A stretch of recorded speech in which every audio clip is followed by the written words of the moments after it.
Alright, what's up guys? This is honestly kind of like it's not really like a special video. However, this video is a good one.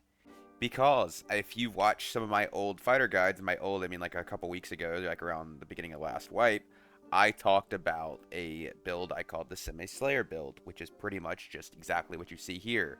It is dual wield with no Slayer, which I know is very surprising to most people. A lot of people, whenever I'm playing this build on my stream, people will come in like, you can wear plate with Slayer now? No, it's dual wield without plate, or dual wield without Slayer. It is a thing that you can do. And I'm gonna be honest with you, this build is very, very strong, and it has a lot of different weapons you can use. By a lot, I mean 3, which is honestly kind of, I mean, for most things, it is a lot. However, I'm going to go over kind of specifics for this build, what you should run, perk choices, the difference between the build and solos versus trios, and solos, duos, slash trios, it's about the same, and that type of thing. To start off with, the whole point of this build is it's a very, very aggressive build.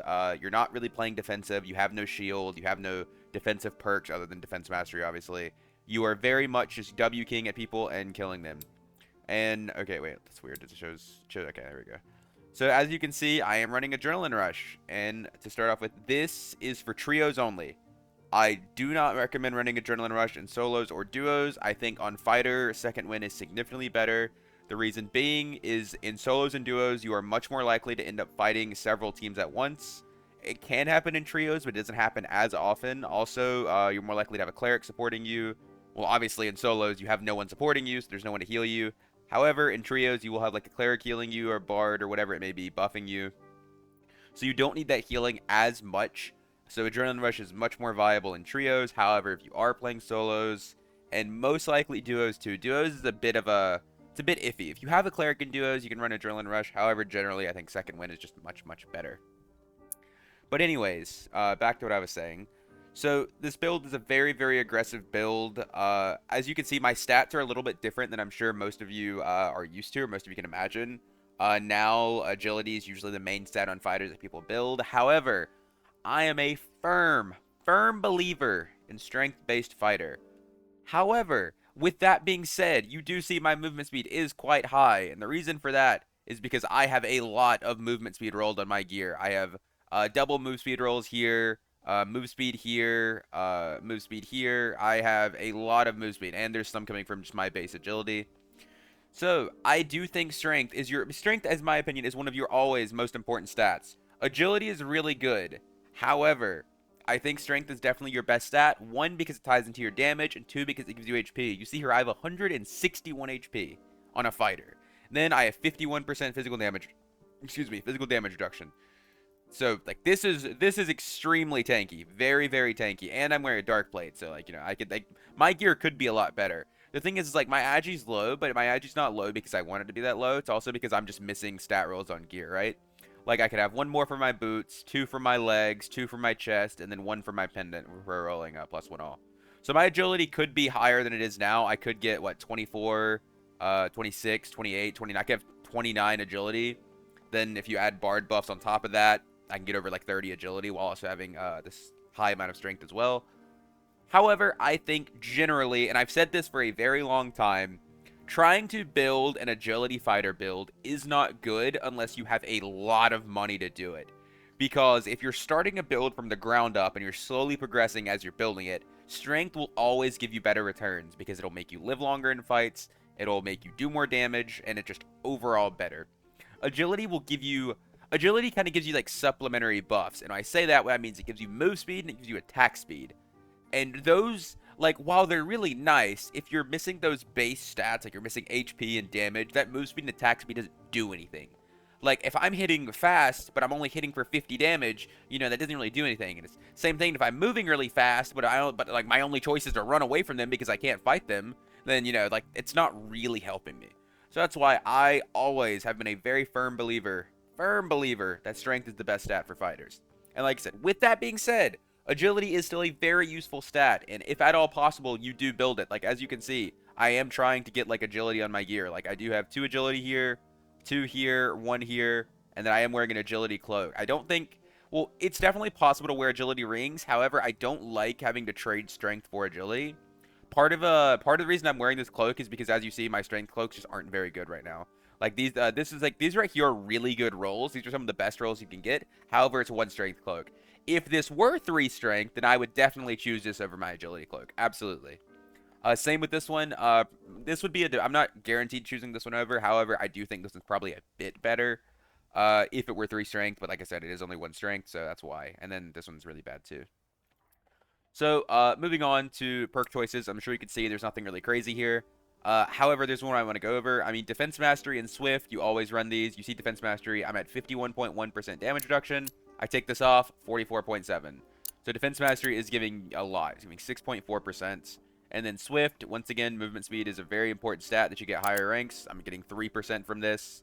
And you're like, wow, the perk's only giving 3%. 3% is a big deal. I'm just going to be honest. 3% is a big deal of move speed. Then Dual-Wield, obviously, that's what the entire build's based around. You know, you have your lantern. You get more action speed when this is out. It's pretty obvious there. And then, onto the 4th perk. You see I'm running combo attack. However, the reason I am running this is because Adrenaline Spike is still bugged. This is just, if you don't know, now you know. This is still only activating when you drop below 15% health, which is what it was before they just buffed it. However, I do think Adrenaline Spike would be better than Combo Attack whenever it's fixed, because it is pretty often that you can drop below 40% health and then go, and then live. Because you drop below 40% and you heal back up, you know. Well, I mean, that happens pretty often. And you're almost always going to get value out of this in a real fight. I mean, if it's like a fight where you're not dropping below 40%, chances are Combo Attack didn't matter anyways, because you were going to kill him instantly anyways. So, Adrenaline Spike's overall a lot better. Whenever you drop below 40%, you get 15% action speed. If you don't know what action speed is literally just attack speed. It's this stat right here. It's very misleading what it says. It's increase how fast you interact with stuff. I don't know why it says this, because I'm pretty sure none of this is true. Like, I don't think any of this is true. I know interaction speed does that. However, I don't know why it says this. Okay, for example, this says increases weapons in both hands, increases attack speed by 15%. And if you look at your stats, whenever you pull your weapon out, what this does is it will give you 15% increased action speed. So I'll go to 23%. So whenever you drop below 40%, you'll get 15% more action speed. Then you combine that with Dual-Wield, which gives you 30%. And then you combine it with Adrenaline Rush, which will give you more. What the heck? That was weird. I hope you guys didn't hear that stream that just started randomly playing in the background. I don't think you did. You're probably fine.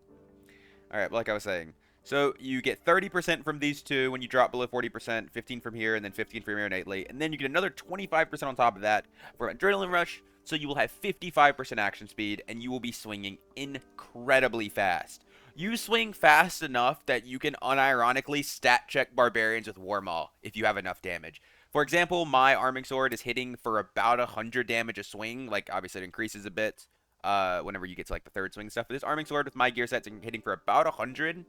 And I'm swinging very, very fast, so I can genuinely like stat check barbs and stuff sometimes. I had it happen, I believe, last night where I face tanked a Barb's War Maul and stack checked him and killed him, and it was awesome. But moving on to the next thing, those are your skill choices. Perks, like I said, Adrenaline Rush. This is much better for trios as long as you have like a cleric supporting you. However, if you are playing solos or solos or duos, I think second wind is generally just better. You can make the argument like, oh, this only has like, like a one-time use. However, just bring campfires. You bring campfires, you can recharge it. Whenever I played High Roller Goblin Caves, I didn't play this build. I played Slayer, like just full-on Slayer build, and I brought Second Wind. Even with me having low armor, Second Wind is still very, very nice. It's amazing. I still very, very highly recommend it. Like, sure, like I said, you have to campfire. However, I found plenty of chances to campfire. But having Second Wind in a fight is just invaluable. It saved me more than a few times. Alright, now on to something else about this build that I find actually pretty important. That's kind of like a sub-thing. Ale. People don't realize this yet, but ale is broken. It says, it says makes you drunk for 15 seconds, but gives you an additional 11 strength. So, the drunk effect is not that strong anymore. They've changed it, so it doesn't really make it, it doesn't, like, move things all around. It doesn't make you see double. It doesn't make you miss your swings. You're, like, the edges of your screen will just shake slightly, and you'll have, like, a tint to your vision. However, it is a very small price to pay for 11 strength, and this is for 15 seconds. Whenever I was testing this last night. Whenever I pop this, I don't know if it's with this. I changed my gear a bit. However, whenever I pop this, I'm going up to roughly around 190 HP with 51% physical damage reduction. I am literally a barbarian for 15 seconds. And then you combine this, you get protection potions, you just get all these buffs going, and you just turn into a blender of tankiness and damage. It's amazing. I love it. Fantastic. All right. Now, I mean, obviously, you're always going to bring a crossbow. There's not much to mention here. Crossbow is just your best source of range damage. Literally, always bring this. Not much really to say there. Okay, on for weapon choices. As you guys can see, and I'm sure some of you are excited. And I know if you know me, you know I'm excited. Swords just got buffed, which means Arming Sword is back. Oh my god. I love this weapon. Arming Sword is my favorite weapon to use in this game. It's so fun. It is amazing. I just absolutely love it. The moveset's great. The movement speed's great. Its spacing feels good. Reach is good. This weapon feels amazing. It feels way better than Falchion. However, I will mention, obviously, swords did get buffed, and weapons in general got buffed. So Falchion damage was buffed. I just sold all my purple Falchions. However, purple Falchion can roll up to 45 damage, I believe. I think it's purple's 45, legendary's 47. Hold on, I can try to double check that. Let's see. 43. Honestly, I don't know. We're gonna have to search by Falchion here. But while we're looking for a Falchion to pop up, I will continue. So, Falchions are still a choice that you can run. They're not the best in my opinion. However, like I said, it is an option. Is what it is. It is an option. The next option is Flaying Mace.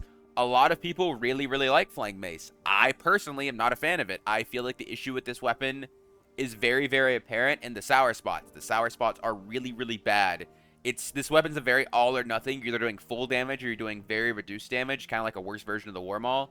Okay, yeah, here it is. 45 weapon damage per Falchion, so I was right. So yeah, Falchion can roll up to 45 damage. But yeah, like I said, Flaying Mace, if you can stay in that sweet spot, then you're going to be absolutely destroying people. And honestly, you could definitely make an argument to say that because that fighters probably about to be back in the meta, Flaying Mace gets better because you get more value out of the armor pin against other fighters. However, I'm really not sure how much extra damage the armor pin's going to give you compared to like a Falchion. Because if the armor pin isn't going to make you do like 10 more damage, which I'm pretty sure it's not, then a purple Falchion of like the same stat rolls would just be better. Definitely a Falchion of Honor would be better because it innately has pen, which I mean, it's only 2%. However, that's, pen's pen. Like, it definitely makes up for some of the stats. And they're also much easier to get. But Phalange Mace is also an option. However, Arming Sword is currently my favorite weapon to use. I may try the others. I know I'm not using Falchion. I don't like Falchion. I just sold all my Falchions for a reason. Like I said, I don't like Falchion. Phalange is certainly... It's okay. I don't like it. I know there's a lot of people that do like it. Walpurgis Kid or Kimchi Mage, he is a very big fan of Phalange from what I can tell. I've seen him use it a lot. And Juye as well are two good fighter players right now, even though most of them, they kind of play Barb. And Kimchi Mage mostly plays fighter. But they both really seem to like Phalanged. Smifu as well. Smifu is another person that really likes Phalanged. However, it's whatever. I don't personally like it. I'm an Arming Sword gamer. But yeah, and then on to stat rolls and gear priority. I think generally what you see here is the best. You could go Chappelle over Armet if you have a really good one. However, I'll put this to separate to compare. However, if you like compare blue to blue, we have a 10 armor rating difference for the Armet and a 5% headshot damage reduction and a 2.5 projectile reduction increase. So Armet is significantly better defensively. However, as you see, there is a 5 movement speed penalty, and the Chappelle does have 10 magic resistance. So, for example, like let's say I were to equip this, my movement speed would be 96.1. If I were to equip the Chappelle, I would be 97.4. But then you see my PDR. So basically, it's worth trading. It's around 1.3% move speed for about 4%, or my bad, 5% almost damage reduction. And then, other than that, the stats are roughly the same. However, the headshot damage reduction is pretty big. So really, this kind of comes down to preference. If you want more agility and strength, you go Chappelle. If you want more strength and agility, you go Armet. Armet just gives you more tankiness, whereas Chappelle is much more damage and move speed. Well, I guess not much more damage, I guess. It's like more move speed and mobility is what I should have said. My bad. And then other than that, I think Dark Plate is your best chess piece. Once again, there's a couple of reasons for this: move speed, magic res. Also, it's not that much like different than the Fine Cuirass. For example, once again, if I compare these two right here, it's about 15 armor rating, which I mean it's an amount. You see, for example, I think it's probably about 5% here, right? Yeah, it's 5% on the dot. However, you do see I'm losing 2% move speed, and then I'm losing a lot of MR. I'm losing 12% MR. Also, part of it is the fact that I just don't have a good one. However, Fine Cuirass is a fine option. Once again, I mean, no pun intended. I think it's the same as Chappelle versus Armet. Either of them are fine. They both have their upsides and downsides. If that's more to your playstyle, you want more PDR than mobility and move speed, then Fine Cuirass is the best for you. Now, on to some pieces. These are the optional pieces here. These are the ones that have change and like leeway. However, the last three, these do not have change. You always run Riveted Gloves. These are just the best gloves right now. 3 strength base, can't beat it. Solid armor rating, just, can't beat that. Wolf Hunter legs. These are the best legs. These are like your best legs. However, heavy leather legs are your backup. Obviously, not everybody's going to have 1,250 gold to spend on wolf pelt to craft the Wolf Hunter legs. But like I said, if you have good heavy leathers, that's fine. You can run these. These are your best, barring Wolf Hunters. And then for boots, plate boots is always going to be your best choice. Once again, 3 and 8 strength. Can't beat it. Then, you get, I mean, the movement speed isn't that much different, and also gives you, also gives you a lot of armor.